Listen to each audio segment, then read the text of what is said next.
अस्सलाम वालेकुम फ्रेंड्स, मेरा नाम हमजा खान है और आप देख रहे हो आपका अपना चैनल मल्टी इलेक्ट्रिकल टेक्नोलॉजी। दोस्तों, आज की वीडियो में मैं आपको ये बताऊंगा कि इस्त्री का थर्मोस्टेट को आप कैसे चेंज कर सकते हो और आपने इसे चेंज करते हुए किन किन बातों का ध्यान करना है। तो दोस्तों, आप कोशिश करिए कि इस वीडियो को शुरू से लेकर एंड तक देखिए, तो आपको अच्छी तरीके से समझ में आएगा। और मैं कोशिश ये भी करूंगा कि जितना भी इस थर्मोस्टेट से रिलेटेड काम है, जो इससे रिलेटेड इंफॉर्मेशन है, वो इसी वीडियो में मैं आपको कवर करके दे दूं, ताकि इस वीडियो देखने के बाद आपको कोई कंफ्यूजन ना हो। तो चले फ्रेंड्स, टाइम को बिना वेस्ट किए वीडियो को करते शुरू।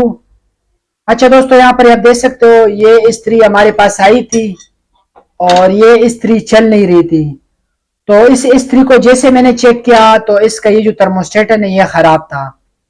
तो ये जो थर्मोस्टेट है ये मैं मार्केट से ले आया हूँ और ये आपको इजीली 150-200 रुपए का मार्केट से इजीली मिल जाता है।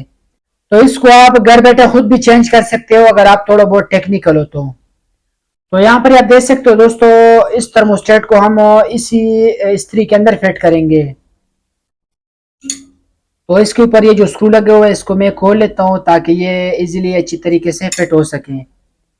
अच्छा दोस्तों, थर्मोस्टेट लगाने से पहले हम लोग इसकी एलिमेंट को अच्छी तरीके से चेक कर लेंगे कि भाई इसका एलिमेंट जो है ना वो काम करता है या नहीं। तो यहाँ पर आप देख सकते हो, मैं यहाँ पर दोनों वायर्स को लगा लेता हूँ और यहाँ पर आप देख सकते हो ये मैंने सीरीज में लगा दिया और हमारा जो लाइट है वो अच्छी तरीके से ऑन हो गया। तो इस लाइट लगाने से हमें ये कंफर्म हो गया कि भाई हमारा जो एलिमेंट है वो ठीक है। यहाँ पर आप देख सकते हो दोस्तों, ये पूरा इसके अंदर एलिमेंट लगा हुआ है। अच्छा दोस्तों, इस थर्मोस्टेट को हम इस इस्त्री के अंदर फिट करेंगे। ये जो पुराना वाला थर्मोस्टेट है इसको हमने जैसे खोला था उसी तरह हम इसको फिट कर देंगे। तो यहाँ पर आप देख सकते हो ये स्क्रू मैंने यहाँ से खोला था और इसी जगह पर हम इस स्क्रू को टाइट कर लेंगे।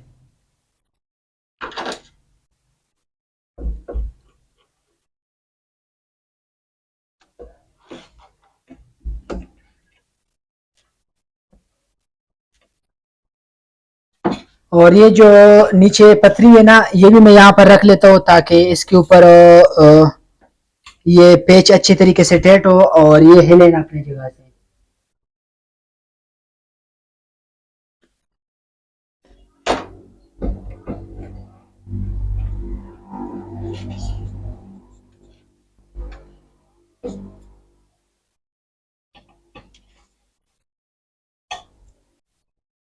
अच्छा दोस्तों, यहाँ पर आप देख सकते हो इस पतरी को मैंने अच्छी तरीके से टाइट कर दिया और हमारा थर्मोस्टेट अच्छी तरीके से यहाँ पर फिट हो गया। अच्छा दोस्तों, काफी सारे लोग ये भी कमेंट्स करते हैं कि हमजा भी आपने तो थर्मोस्टेट अच्छी तरीके से फिट किया था, लेकिन आपने हमें ये बताया नहीं है कि भाई ये काम किस तरह करते हैं ये थर्मोस्टेट, और इसके अंदर कौन सा ऐसे रॉकेट साइंस लगा हुआ है जिसकी वजह से हमारा इस्त्री गर्म होती है और उसके बाद ये ट्रिप हो जाती है। तो काफी सारे लोग ये भी कमेंट्स कर रहे थे कि हमजा भी आप लोग इस थर्मोस्टेट के बारे में थोड़ा सा बारीकी तक बताएं। तो यहाँ पर आप देख सकते हो दोस्तों, थर्मोस्टेट को मैंने अच्छी तरीके से फिट कर दिया और अभी मैं आपको ये बता लेता हूँ कि भाई ये किस तरह काम करता है और ये किस तरह हमारा इस्त्री गर्म करती है और कैसे ये ट्रिप होता है। तो यहाँ पर आप देख सकते हो दोस्तों, यहाँ पर मैंने थर्मोस्टेट को अच्छी तरीके से फिट कर दिया और यहाँ पर हमारा मेन सप्लाई का कनेक्शन होता है। यहाँ पर न्यूट्रल वायर लगता है और यहाँ पर फेज लगता है और इन दोनों फ्रंट्स पर हमारा लाइट की वायर लगता है। मतलब जो इंडिकेशन लाइट है ना वो यहाँ पर कनेक्ट होता है और जो मेन सप्लाई उसको दी जाती है वो यहाँ से दी जाती है। यहाँ पर हमारा न्यूट्रल लग जाता है और यहाँ पर फेज लग जाता है। और यहाँ पर आप देख सकते हो दोस्तों, सारा काम इसी जगह का है। यहाँ पर आप देख सकते हो दोस्तों, इसके ऊपर कंपनी ने ये जो कोटिंग किया होता है ना, ये चांदी का किया होता है। यहाँ पर आप देख सकते हो दोस्तों, यहाँ पर कंपनी ने चांदी लगाई है। तो चांदी जब गर्म होती है तो वो ट्रिप हो जाती है और जब वो ठंडा हो जाती है तो वो ऑन हो जाती है। ठीक है ना, चांदी का बेसिकली काम ये है।